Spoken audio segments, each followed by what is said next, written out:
Welcome to the next installment of Read Aloud with Mrs.Matuza. Today we're continuing along with our book, Mr. Popper's Penguins.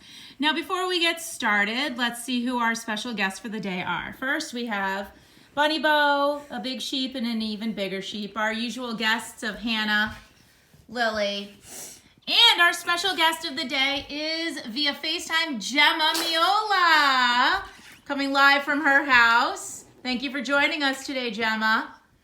All right, where's my cameraman?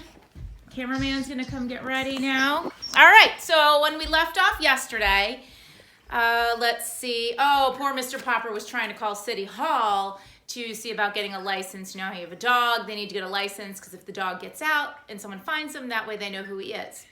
Well, poor Mr. Popper was trying to get a license for the penguin. No one understood him, so long story short, he decided he didn't need a license for his penguin. So this chapter is called Captain Cook Builds a Nest. Very reluctantly, Janie and Bill had to leave Captain Cook to go to school. Mrs. Popper was busy in the kitchen, rather belatedly doing the breakfast dishes, and while she dimly realized that the penguin was going in and out of the refrigerator pretty frequently, she thought nothing of it at first. Meanwhile, Mr. Popper had abandoned his telephoning and was now busy shaving and making himself neat in honor of being the owner of such a splendid bird as Captain Cook. But the penguin, though thus neglected for the moment, was by no means idle. Idle, what does that mean? Sitting and doing nothing. So he's pretty busy doing something. With the unusual excitement and having to go to the market earlier than usual, Mrs. Popper had not yet gotten around to straightening the house. She was an excellent housekeeper. Still, with two children like Janie and Bill and a husband with such untidy ways, there was no denying the fact that she had to pick up the place rather frequently. Captain Cook was now attending to the picking up. Into the corners of every room he prowled and poked and pecked with busy thoroughness. Into every closet he stared with his white circled eyes under and behind all the furniture. He crowded his plump figure with the little subdued cries of curiosity, surprise, and pleasure. And each time he found what he seemed to be looking for. He picked it up in the black end of his beak and carried it waddling proudly on his pink, wide feet into the kitchen and into the icebox.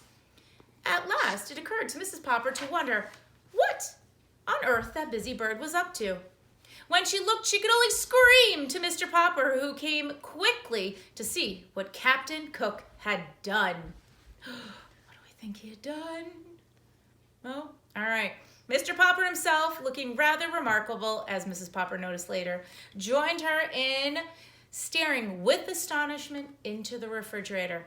Captain Cook came up too and helped them look. "Ork, ork," he said with triumph. Mrs. Popper laughed and Mr. Popper gasped as they saw the results of Captain Cook's trips through the house.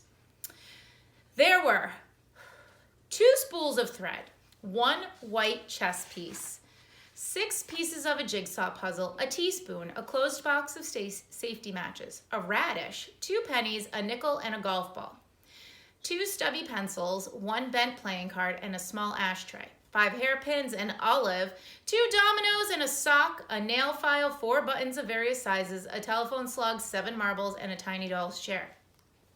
5 checker pieces, a bit of graham cracker, a Parcheesi cup, and an eraser, a door key, a button hook, a crumpled piece of tinfoil, half of a very old lemon, ew, the head of a china doll, Mr. Popper's pipe, a ginger ale cap, an ink bottle cork, 2 screws, and a belt buckle. 6 beads from a child's necklace, 5 building blocks, a darning egg, a bone, a small harmonica, a partly consumed lollipop, 2 toothpaste lids, and a small red notebook. "Well, I guess this is what you would call a rookery," said Mr. Popper, only he couldn't find any stones to build his nest with. "Well," said Mrs. Popper, those penguins may have heathen ways in the South Pole, but I do declare that this one is going to be quite a help around the house picking up." "Ork!" said Captain Cook, and he strutted into the living room and knocked over the best lamp. "Ooh, I think, Papa," said Mrs. Popper, "that you better take Captain Cook outside for some exercise." "Good gracious, but you're all dressed up. Why, you look like a penguin yourself." Mr. Popper had smoothed down his hair and shaved off his whiskers. Never again would Mrs. Popper have to reproach him about looking as wild as a lion. He had put on a white shirt and a white tie and white flannel trousers and a pair of bright tan shoes.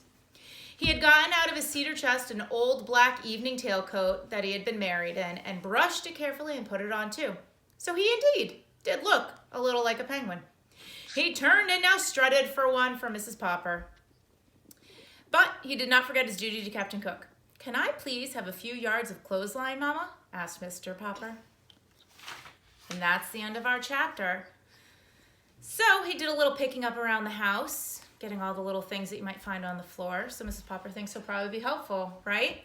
The next chapter is called Penguin's Promenade. So all I will do is start with the first sentence of this chapter is that Mr. Popper soon found it was not easy to take a penguin for a walk. Uh-oh, what do we think is going to happen when he takes the penguin for a walk? Any ideas? No. Gemma? No. No, nothing? No. All right, well, tune in tomorrow to see what happens when he takes Mr. Popper takes the penguin for a walk.